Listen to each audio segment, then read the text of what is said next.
शादी, तलाक, उत्तराधिकार और गोद लेने के मामलों में भारत में विभिन्न समुदायों में उनके धर्म, आस्था और विश्वास के आधार पर अलग अलग कानून हैं। हालांकि देश की आज़ादी के बाद से समान नागरिक संहिता या यूनिफॉर्म सिविल कोड यूसीसी की मांग चलती रही है। इसके तहत इकलौता कानून होगा जिसमें किसी धर्म, लिंग और लैंगिक झुकाव की परवाह नहीं की जाएगी। यहाँ तक कि संविधान कहता है कि राष्ट्र को अपने नागरिकों को ऐसे कानून मुहैया कराने के प्रयास करने चाहिए।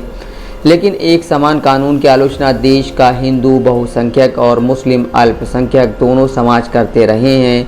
सुप्रीम कोर्ट के शब्दों में कहें तो यह एक डेड लेटर है।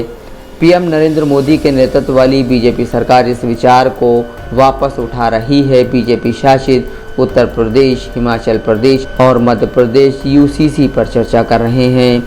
अयोध्या में विवादित जगह पर राम मंदिर का निर्माण करना, कश्मीर के विशेष दर्जे को खत्म करना और यूसीसी को लागू करना बीजेपी के चुनावी वादों में से एक रहे हैं। अयोध्या में मंदिर का निर्माण जारी है और कश्मीर से उसकी स्वायत्तता को छीन लिया गया है, तो अब चर्चा यूसीसी पर है। दक्षिणपंथी हिंदूवादी संगठन समान नागरिक संहिता की मांग मुस्लिम पर्सनल लॉ के कथित पिछड़े कानूनों का हवाला देकर उठाते रहे हैं। मुस्लिम पर्सनल लॉ के तहत 3 तलाक वैध था, जिसके तहत मुसलमान तुरंत तलाक दे सकते थे, लेकिन मोदी सरकार ने साल 2019 में इसे आपराधिक बना दिया। बीजेपी का चुनावी घोषणा पत्र कहता है कि जब तक भारत समान नागरिक संहिता नहीं अपना लेता है तब तक लैंगिक समानता नहीं हो सकती है। भारत जैसे बेहद विविध और विशाल देश में समान नागरिक कानून को एकीकृत करना बेहद मुश्किल है। उदाहरण के तौर पर देखें तो हिंदू भले ही व्यक्तिगत कानूनों का पालन करते हैं, लेकिन वो विभिन्न राज्यों में विभिन्न समुदायों की प्रथाओं और रीति रिवाजों को भी मानते हैं। दूसरी ओर मुस्लिम पर्सनल लॉ भी पूरी तरह सभी मुसलमानों के लिए समान नहीं है। उदाहरण के तौर पर देखें तो कुछ बोरा मुसलमान उत्तराधिकार के मामले में हिंदू कानूनों के सिद्धांत का पालन करते हैं। वहीं संपत्ति और उत्तराधिकार के मामलों में अलग अलग राज्यों में अलग अलग कानून हैं।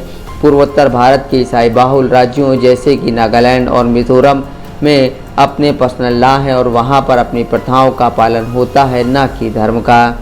गोवा में 1867 का समान नागरिक कानून है जो कि उसके सभी समुदायों पर लागू होता है, लेकिन कैथोलिक, ईसाइयों और दूसरे समुदायों के लिए अलग अलग नियम है, जैसे कि केवल गोवा में ही हिंदू 2 शादियां कर सकते हैं।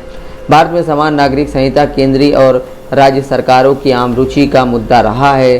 साल 1970 से राज्य अपने खुद के कानून बना रहे हैं। अगर गोद लेने का मामला देखें तो हिंदू परंपरा के मुताबिक धर्मनिरपेक्ष और धार्मिक दोनों उद्देश्यों के लिए किसी को गोद लिया जा सकता है, क्योंकि संपत्ति का वारिस एक पुरुष हो सकता है और परिजनों का अंतिम संस्कार पुरुष ही कर सकता है। दूसरी ओर इस्लामी कानून में गोद लेने को मान्यता नहीं दी जाती है, लेकिन भारत में एक धर्मनिरपेक्ष जुवेनाइल जस्टिस लॉ है जो नागरिकों को धर्म की परवाह किए बगैर गोद लेने की इजाज़त देता है। सुप्रीम कोर्ट यूसीसी को लेकर स्पष्ट नजर आता है। बीते 4 दशकों में अलग अलग फैसलों में उसने राष्ट्र की अखंडता के लिए सरकार को एक समान नागरिक संहिता लागू करने के लिए प्रेरित किया है।